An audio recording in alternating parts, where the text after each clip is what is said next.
এই পৃথিবীতে সৌন্দর্যের সবচেয়ে উপকরণ, সর্বশ্রেষ্ঠ সৌন্দর্যের বস্তু, আরামের বস্তু, এই পৃথিবীর সবচেয়ে আনন্দের শ্রেষ্ঠতম উপকরণ এই মাটির পৃথিবীতে কি?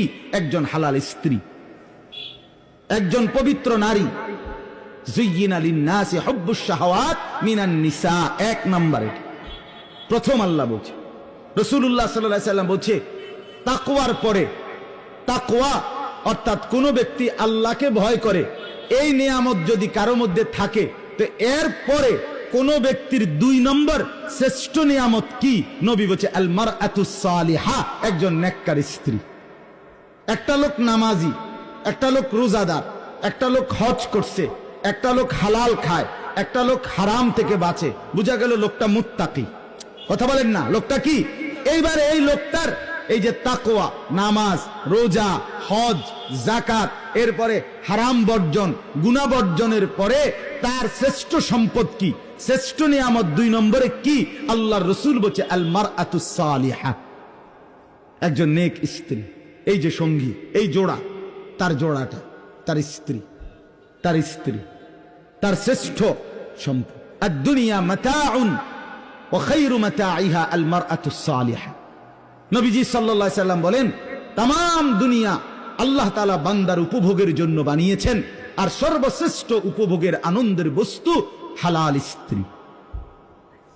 হালাল, সেটা হালাল হইতে হবে, পবিত্র স্ত্রী হইতে হবে, কোরআন সুন্নাহর বন্ধনে হইতে হবে, শরীয়তের সীমারেখা মেনে নিতে হবে। ওই রাস্তার নর্তকী না, ওই সিনেমার নর্তকী না, ওই বেহায়া বেপর্দা নারী না, অবৈধ প্রেমিকা না, অবৈধ সম্পর্কের কোনো মেয়ে না।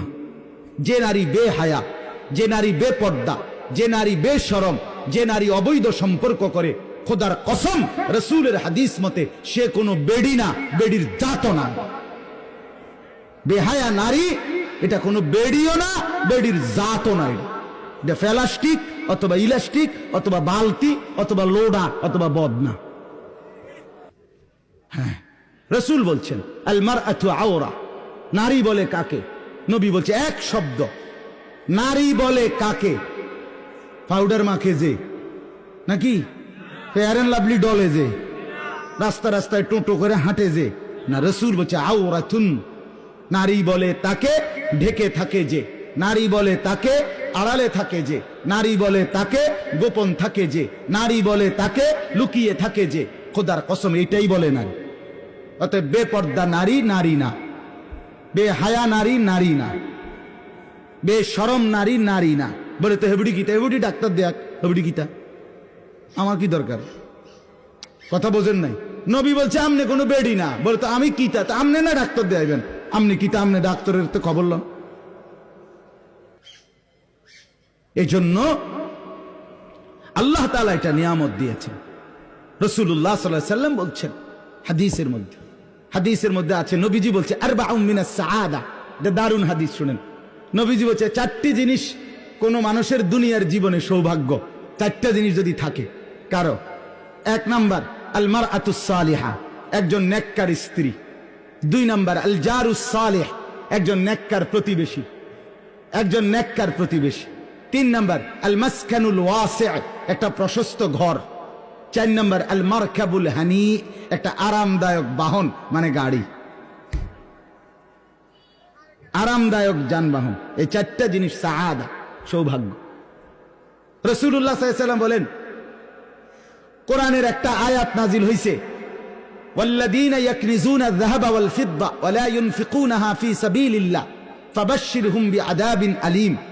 আল্লাহ বলে, যাদেরকে আল্লাহ স্বর্ণ রৌপ্য অগাধ সম্পদ দিয়েছে কিন্তু সেগুলো আল্লাহর রাস্তায় খরচ করে নাই, সে তার জন্য ওই সম্পত্তি স্বর্ণ রৌপ্যর কারণে যেগুলো আল্লাহর রাস্তায় খরচ করে নাই, তাদের জন্য আল্লাহর পাক বলেন ফাবাশশিরহুম বিআযাবিন আলীম, হে নবী তাদেরকে আপনি ভীষণ আযাবের সংবাদ জানান, মর্মান্তিক জাহান্নামের আযাবের কথা বলেন। তো সাহাবীরা জিজ্ঞেস, হাদিসে আমরা পড়ছি, এই আয়াত যখন নাযিল হইছে তখন নবীজি সফরে, মানে কোন জায়গার মধ্যে যাইতেছিলেন, তো যানবাহনের মধ্যে, অর্থাৎ হয় ঘোড়ার পিঠে, নয় উটের পিঠে, নয় গাধার পিঠে, সাথে কিছু সাহাবী আছে। এই সময় এই আয়াতটা নাযিল হইছে। তো এক সাহাবী বলতেছে, ইয়া রাসূলুল্লাহ, এই আয়াত দ্বারা তো বোঝা গেল ধন সম্পদ জমানো এটা খুব বেশি কোনো সুখের বিষয় না। কারণ ঠিক মতো যদি আল্লাহর রাস্তায় খরচ না করি তাহলে ফিডা তো কোনো মাটি থুরত না। ফাবাশশিরহুম বিআযাবিন আলীম বলছে আল্লাহ। অতএব আপনি যদি বলে দিতেন কোন জিনিস অর্জন করার মতো শ্রেষ্ঠ সম্পদ কি, নবীজি বলছেন তিনটা জিনিস। কয়টা জিনিস বলেন না? কয়টা জিনিস? এক নাম্বার লিসানুন যাকির, যেই জবান সর্বদা আল্লাহর জিকির করে এমন একটা জিহ্বা পাওয়া শ্রেষ্ঠ সম্পদ। দুই, কালবুন শাকির, যে অন্তর সর্বদা আল্লাহর ফয়সালার উপরে শুকর করে, কৃতজ্ঞ থাকে, যে অবস্থা আল্লাহ রাখছে শুকর, এরকম একটা দিল যার, এটা শ্রেষ্ঠ সম্পদ। তিন নাম্বার ওয়া যাওজাতুম মুমিনাহ, একজন নেককার ইমানদার স্ত্রী যার আছে, এটা শ্রেষ্ঠ সম্পদ। তুঈনুহু আলা ঈমানিহি আই দীনিহি, রাসূল বলছে যে স্ত্রী এমন নেককার যে তার স্বামীকে দ্বীনের কাজে সাহায্য করে, স্বামীকে সাজিয়ে দেয় দ্বীনের জন্য, স্বামীকে গুছায়া দেয়, উৎসাহিত করে দেয় দ্বীনের কাছে।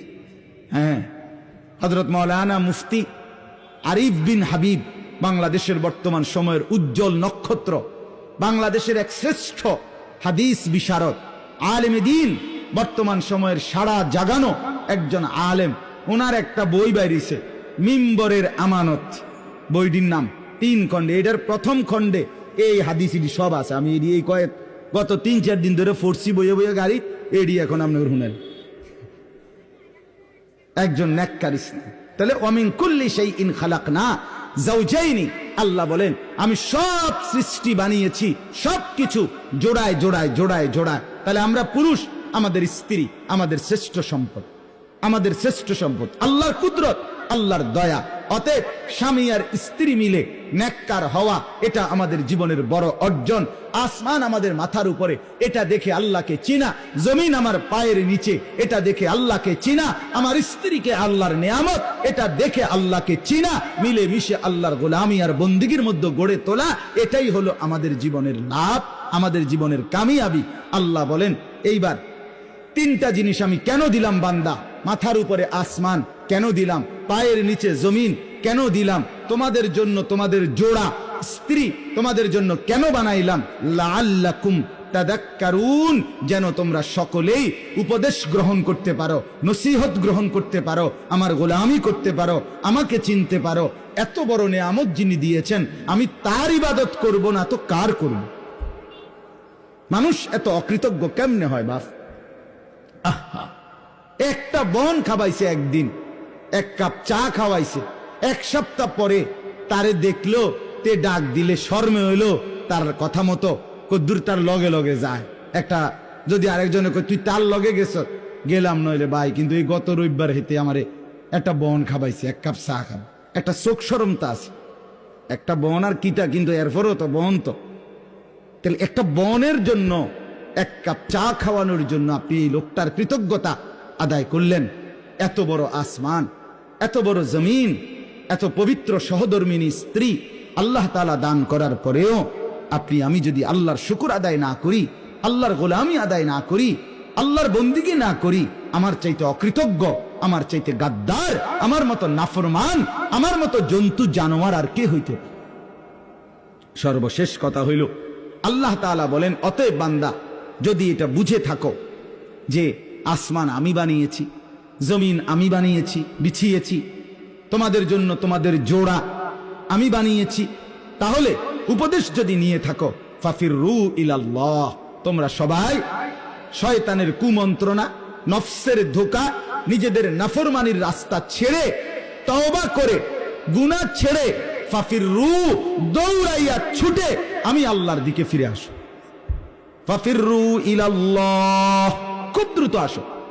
আগামী সপ্তাহের লেগে বসে থাকো না, আগামী বছরের লেগে বইয়া থাকো না, আগামী বছর না, আগামী সপ্তাহ না, আগামী রিটায়ার্ডের পরে না, আগামী 1 বছর পরে না, আজই এখন। ফাফিরু, দৌড় দাও, দৌড় দাও আল্লাহর দিকে। ইলাল্লাহ, কি মায়া করে আল্লাহ বলছে, নবীকে বলতে কইছে এটা। বন্ধু, এরা বুঝুনি জিগান, আসমান যে আমি বানাই